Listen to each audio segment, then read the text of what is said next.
If y is equal to x power sin x, then find dy by dx.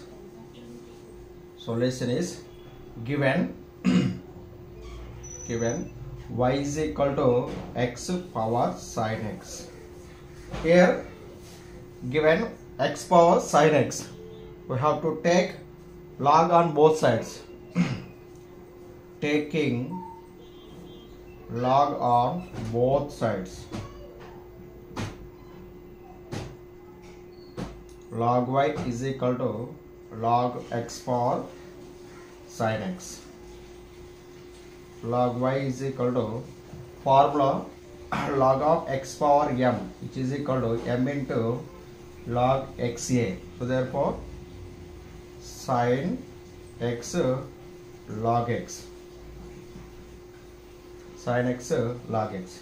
Differentiate, we have dy by dx.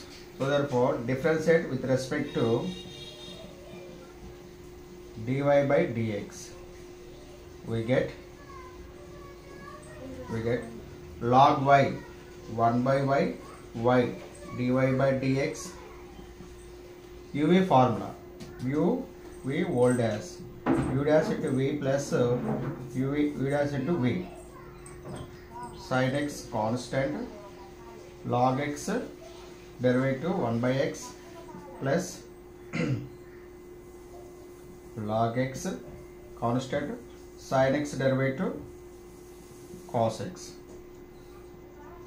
dy by dx, which is equal to y into sin x by x plus cos x into log x.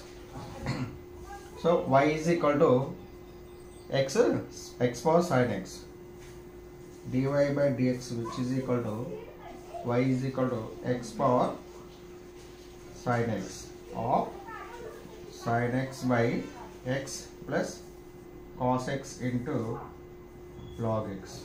This is the final answer.